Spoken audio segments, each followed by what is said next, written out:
Hey everybody, how's it going? I'm Sethum and welcome back to another episode for Raid Shadow Legends. The story continues in this episode. I'm going to continue working on leveling up some champions that I intend to use later on with the purpose of ranking them up, and then of course I'll have to level them up again and all that good stuff. But I will also be preparing some food for the hopes of getting my second level 60 champion. I still have not yet decided if to go for Elaine or if to go for Valkyrie. That is a decision to make. Valkyrie will be useful pretty much everywhere. And if I get Elaine, then I could probably farm the campaign a bit better. And I think Elaine still seems to be the best choice for me with regards to a campaign farmer. Whereas Kale is more useful in other areas. The reason I've chosen Elaine is because of that 2-hit a 1 if you have the crit rate up. As you can see, I've been losing out quite a few fights in the arena, and that's because my team composition isn't all that great, not to mention the gear on them isn't all that great. So another thing I need to do on the sidelines as I do this is to, of course, run some dungeons. I'm primarily focusing for the moment on the Dragon Dungeon, as that has the most sets that I want to get, or that I want to try out. Now, whether those are good and bad choices, I don't know. I guess the only way to find out is to get them, try them on, and see what happens, and hopefully not waste too much silver. Whilst I am in the silver tier of the arena, I can say that I have been slightly struggling, and Relic Keeper is a pain in the bottom. Boy, does he hit like a truck in the arena. Now, I don't really see any other uses for this guy apart from the arena and maybe occasional couple of battles here and there. Boy, he's not, I mean, we'll see. I am looking at getting Relic Keeper. He does do quite good, and he could actually make a big difference on my team. That is one suggestion. What I would like to try and run in the long run in the arena would be maybe 2 nukers, one tank with possible taunt. That will make a big difference. And then maybe some, I don't know, some sort of a debuff champion or defense champion. Again, I reckon Valkyrie would be good for that. So yeah, that's kind of the idea behind it. Luckily, we don't have any healers on this team, and hopefully we don't suffer too much at Relic Keeper's hands over here. So, as usual, I'm going to start with some PvP. So far, we're doing alright. That continuous heal is an absolute pain in my rear end. He does put that continuous heal, which does not make my life easy. Alright, Relic Keeper is the only one remaining. See if I can get him down before he actually starts doing some real damage. He does also have the counter attack, and luckily we've still got shields up. Alright. Can I do it? Oof. This wasn't half bad. Yet. Now he starts healing. Look at that damage. Wow. Oh wow. This is not going to end well for me. So as you can see, Relic Keeper has a lot of potential in the arena, and I'm glad I kind of showed this. I'm probably going to end up losing this.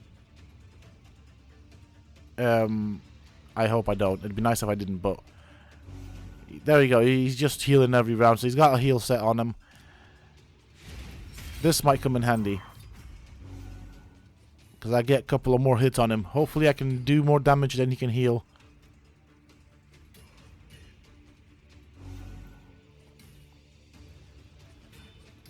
That continuous heal, though. That's not my friend.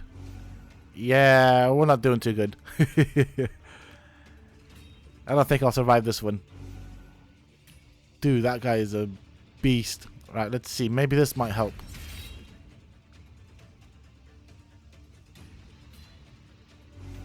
Oh, wow.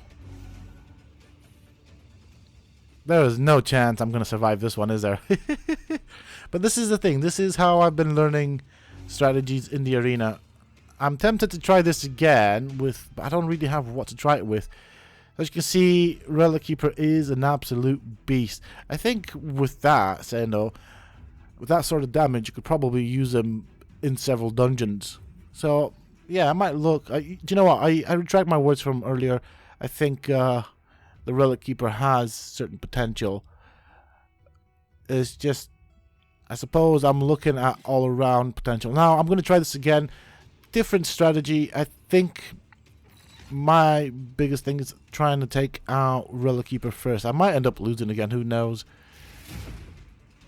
So, let's see how much damage I can put on good old Relic Keeper right here. We want him down as quick as possible. Oh, and he's got shields up now.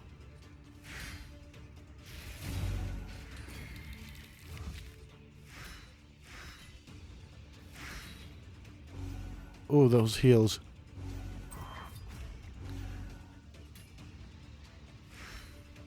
Alright. Here we go.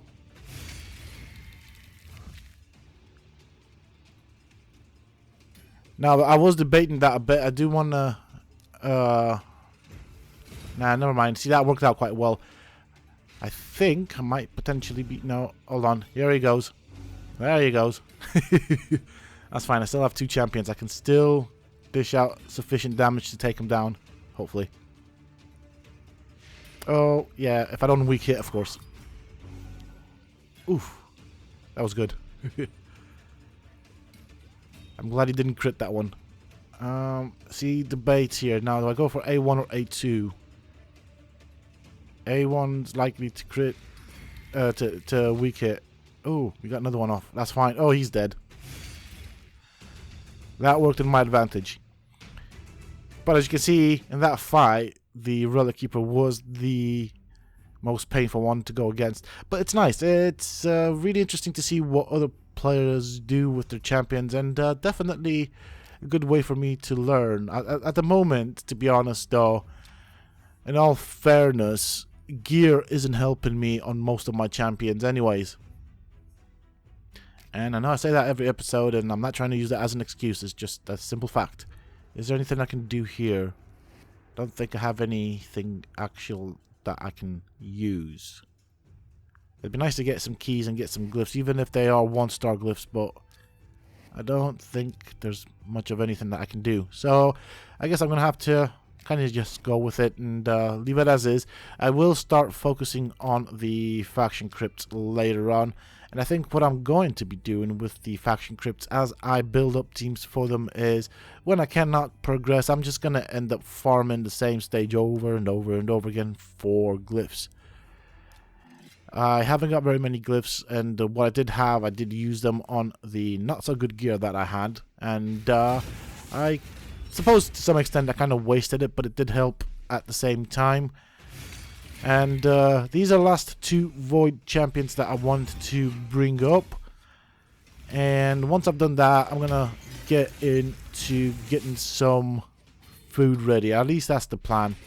Also, while I'm on the topic, I thought I might as well mention that, and this goes back maybe several videos, 3, maybe 4 videos. What's happened is there might potentially be a slight difference to the way I sound, and that's because I did used to have my condenser microphone hooked up to a mixer, which was then going into an external sound card, which was a very expensive sound card to be fairly honest, and then that went into the computer. Well, what's happened is the sound card has started to fail me. Now it still works, but there's a lot of buzzing and white noise in the background if I put it through the sound card.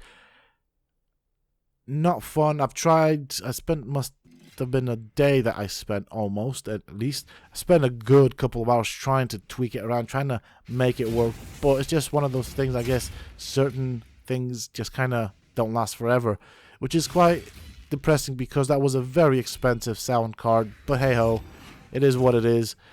So what I've had to do then is I basically cut out the sound card, and now the mixer goes straight into the computer. Of course, that will have affected the way things sound slightly, hopefully not too much. initially when I did that, it just sounded so different. There was so much reverb, and I had to again spend, I think, maybe an hour or so trying to tweak things, both from the audio software that I use to record my audio, as I do record it separately. It's a pain in the bottom, but that does allow me to separately clean the audio before I put it on top of the video. It's one of the things that I've always done. It's why my editing process is actually quite complex. Now, of course, I could use the recording software to record audio on top of it, but the problem is, if there's a problem with the audio during the recording, because it's part of the video as it's been recorded, I can't really clean that up. Chances are, and yes, it's a lot of work with regards to processing the video before it gets rendered and lining it up and all that sort of stuff. By recording it separately, I can actually clean up the audio in the audio software. And for those that want to know, I do use Audacity. It's a really good free software. It's got so much to it. It's definitely worth using. So that's the way things work, and I may sound different, and I should have probably said that earlier on, but I just got carried away with the game, so I thought I might as well mention it here. I mean, I've done my best to tweak things around, both from the software as well as from the mixer and everything else that I could, so it doesn't sound too much different. And I think the biggest one was trying to get the damn software to recognize the sound from the microphone and then kind of record it to a standard that I'm happy with. And I think, yeah, that was it. I mean, when I took out the sound card, that immediately removed all the white noise, and that's how I know it's the sound the sound card that was making that problem. But then equally, I did lose a bit of quality, so there was a bit of a problem with it not wanting to record in stereo, and it was just fun trying to figure out. Fun, by the way, I'm being sarcastic when I said fun. But I managed to get it to a point where I'm happy with it, and hopefully you guys won't notice the difference too much. And going forward, I think what I'm going to be doing is, as a part of these episodes, if there are things that I'm thinking about or changes that I'm thinking about bringing in onto the channel, not necessarily as a news sort of deal, but I will discuss them on these sort of videos. And if you guys have any feedback with stuff that I say, or suggestions to what I say, or advice to what I say, feel free to put it down below in a comment. If you like the stuff that I go on about or rant about, again, you don't necessarily have to leave a comment, but you can always just hit that thumbs up. It does let me know that people like the sort of content. And whilst I'm on that note, a while back I put out a second shard opening video for Raid Shadow Legends, and I'm well surprised with how well that did within a short time span, if that makes sense. I did not expect it to do that well, bearing in mind this is something new that I'm bringing to the channel. So yeah, many thanks to everyone that watched that video and enjoyed it, and for all the feedback and stuff. So that really means a lot to me, and I'm glad that people enjoyed that video. I am going to be making more stuff like that, but the thing is, and as I've said in my previous video, I don't want to go out spending too much, which means I will have to quite literally earn those shards, which again takes time. So I will eventually get more shards. I will do more openings. If that's what people like, that is what I'm going to be focusing on. It's just a thing that I'll have to work hard to obtain, because I don't really, I cannot, what's the word? I cannot justify spending a ridiculous amount of money on a game, and that's just one of my things. As much as I love games, as much as I love gaming, and I even like a bit of gambling, I cannot justify spending ridiculous amounts of money on a game. That's just one of the things that has always been with me. So unless somebody donates, which I probably don't think is going to happen, a ridiculous amount of money for me to buy shards and then open them up for you just to make those videos, they're going to be quite rare. I'm going to end up... So what I'm planning on doing with that is probably saving up somewhere around, I'd say, maybe 40 shards, 40 to 50 shards with regards to the blue shards. I'm going to try and save up pretty much everything. So as far as the ancient shards, I think once I reach 40, one way or another, I will then open them up and do a opening video or a pull video on them. Hopefully by then I might have some void shards and maybe some sacred shards. And we'll see exactly how that rolls out, but that's the idea. It's going to be generally, I'm looking at maybe 40 to 50. 40 sounds like a good number to go with. We also have to bear in mind the limited inventory space. I think that's one of those numbers that kind of... That's going to be alright. So that's what I'm looking at. And yeah, once again, thank you to everyone that has watched that video and you know, made it successful through watching it and leaving feedback and commenting and even leaving likes on it. It does mean a great deal to me. Now, in terms of this video and playing through this, what I'm gonna do is I am probably gonna spend hours, and I do mean hours, farming basically XP for my champions. I'm probably only going to record it, I say maybe somewhere around the 30-minute mark, maybe just over. If people want longer episodes for these, again, you know, let me know down below. I'm happy to make them if people are watching them. If they're too long and people get bored and don't like them, it's doing the same thing over and over again. And unlike streaming, it's not one of those things where, you know, I get to interact with the audience as I'm playing. And I can see why it would be a bit boring. So I'm probably going to stick to maybe the 30, at the most 40-minute mark. So anywhere between 20 and 40 minutes per video, depending on what I'm actually doing in that particular video. So that's what I'm going to go for as a decision, unless people ask for other stuff. As you can see, leveling up once you get to a certain level takes a lot of time, and the other reason I'm focusing on the leveling up is because I've got that XP boost that I want to take advantage of. When that's gone, leveling up champions is gonna be slow, tedious, and painful. It's gonna be more pleasant to watch paint dry. So while I have that, I figure I might as well do this. Of course, after a while it's going to get boring, so I might jump in a dungeon just to mix it up from time to time, but a dungeon takes more energy, so I'll probably do, what, maybe 2-3 dungeon runs, then go back into the campaign where I'm actually using less energy, and, you know, ultimately working towards a second 6-star level 60 champion. So that's the general idea of where I'm going with it. Now, Ragemonger and the Reliquary Tender are both void champions that I can see uses for, so hopefully I can get these guys up to 30. Once I've done that, I'll probably leave them there for a tad bit, and then swap my interest and focus onto that next 6-star champion. I do know how hard it is to get, and it's one of those things,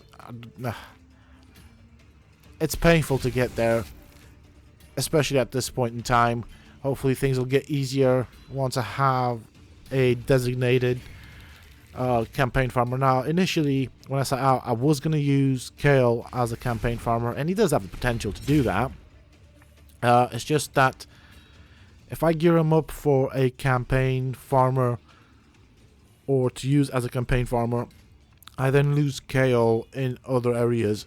So I do want to try and set Kale up in such a way that I can use him across the board, Generally speaking, I don't really have many champions to go with that are leveled up, that are geared up, so I do need that. And then maybe turn a lane until I get something that can actually do the campaign nicely. I'll use a lane as a campaign farmer. So that's the plan. Other than that, I think after that I'll have to try and get Valkyrie up, and definitely need to get Cold Heart. Ooh, nearly butchered that name. I actually butchered that name. I'll need to get Cold Heart up to 60. And then I need to look at a debuffer. So probably Tyrell will be the next one. I think that's pretty... And Apothecary. Apothecary is good, and I can definitely do a bit of swappage around. Oh, and Flesh Terror. Flesh Terror also has to go up to 60 because he has a good heal on him. So these are the champions I'll be looking at getting up to 6 stars. These are the champions that I think, from what I've got multiple uses, and so that's what I wanted to get, you know, in terms of playability. I want to try and swap them around. I mean, I'll have to test them out, and I would like... Well, I don't have one. I believe it's called a Royal Guard. And maybe a second Cold Art. But I've been watching streamers, and they seem to use Royal Guards for quite a bit, and he seems to do quite well, so he's definitely tanky.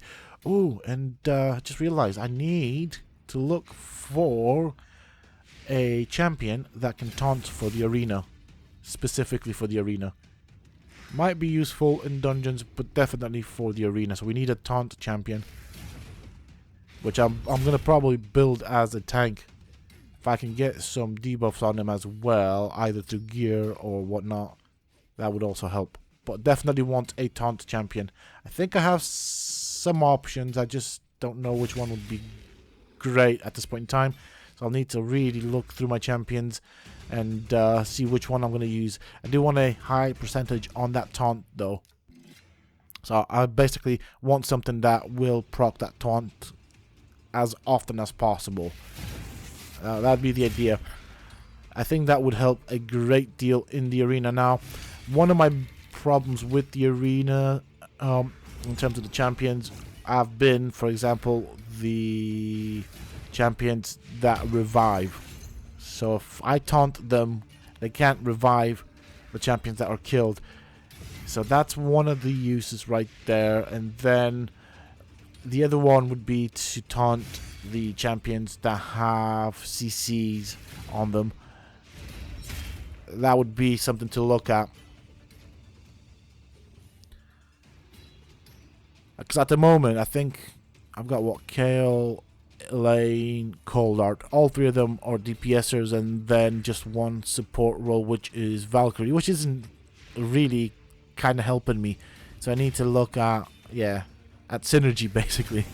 And obviously I do realize that this isn't going to work with every team that I'll go up against. I will have to swap it out depending on what I'm going up against. And while I'm on the subject, I don't actually know all of the champions yet and their abilities, so I'm still learning them. But yeah, I think that's the plan. And hopefully I manage to do that before I actually drop off of the Silver Arena. I am starting to get my rear end handed back to me now. There are teams that are defeating my defense team, which again, bear in mind that you know, it's the same team that I use as an offense team, which is not really the way I want to do it, but hey ho, it's what I have at the moment. Also, with like the arena, what I'll need to look at is the speed. So I need to set up their speeds in such a way that basically if I were, say, for example, to use the Relic Keeper, that it goes last. So, you know, use the buff debuff first, then 2 nukers or something like that, AoE nuker or something, to do as much damage. Then obviously Relic Keeper with a tremendous amount of damage that will just go around pretty much one-shotting the remainder of the champions. So that would be the idea that I wanted to build. Now the issue would be teams with defense. So we've got, see, this one's right here. The shield is good. It'll come with defense. I'll definitely want that. It's got 2 good stats on it, so I can see uses for it, even if it's going to end up being as a part of a broken set, which I might have to consider. I'm trying to avoid that as much as I can. I do want the benefits of sets on my champions. I think I want to keep that every little helps. But I suppose that it may come to a point where I'm going to have to look at potentially using broken set until I get something that is actually worth using. So we got cold art. I do have a tome, so hopefully we get that tome on a good skill. Okay, that's good.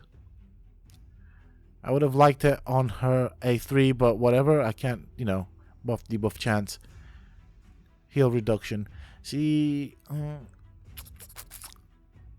that's actually okay. Decrease accuracy, poison on A2. Okay.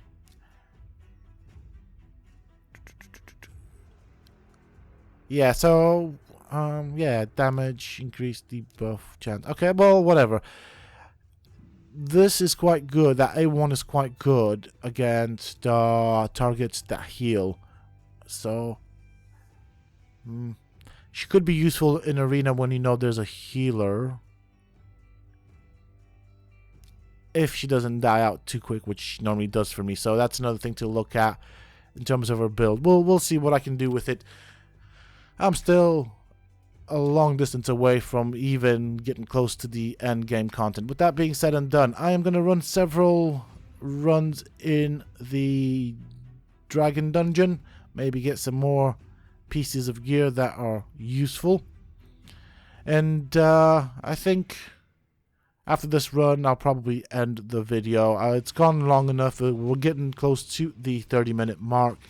And while I'm on the subject of this game, I just realized that there was another thing I wanted to share with you guys, and that is that as I progress, when I make progressions either in the dungeons or on bosses or wherever I make a progression, and this is just a generic thought, an idea, is I might put that in a video so people can see how I progress and what has pushed that progression.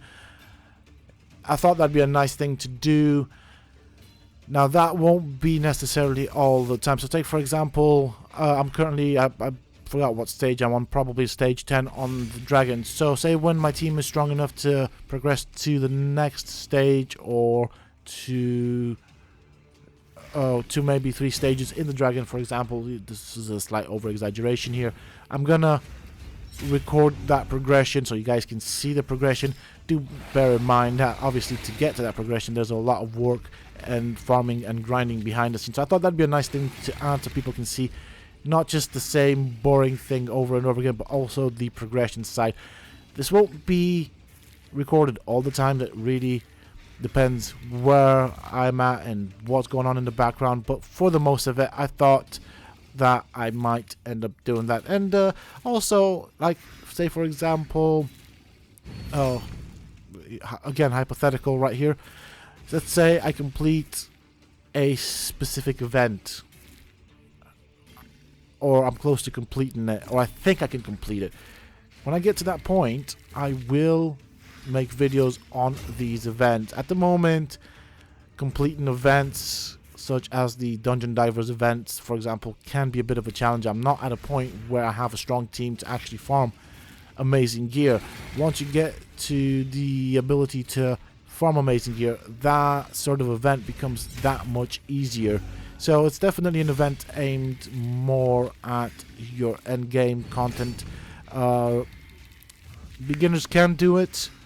It's just that you'll have to spend money to actually be able to do it, if that makes sense. You'll need to stock up on energy. Whereas with the time length that the event runs for and the amount of points and how the points are earned, I think it is doable once you get to that end game content. Ooh, nice sword right there. Okay, so it's attack percentage, HP, crit rate percentage, HP percentage. That's a good sword. It is a 4-star, but definitely a good weapon to have. With that being said and done, that is it for this video. I'm going to carry on farming this, but I'm going to do it off camera. I do hope that you have enjoyed today's episode. If you have, please don't forget to support me and the channel by hitting that like button. Subscribe to the channel if you're new and haven't already for more similar content from myself. And if you have just subscribed, why not check out some of my other videos and guides here on this channel. Who knows, you might just enjoy them. And don't forget to hit that bell icon so that you get notified when I upload new videos and content to the channel. Also, for those interested, you can always find me on the Sethum Discord. Links to this, of course, you can find down below in the video's description, as well as in a pinned comment from myself. Until next time, stay safe, folks.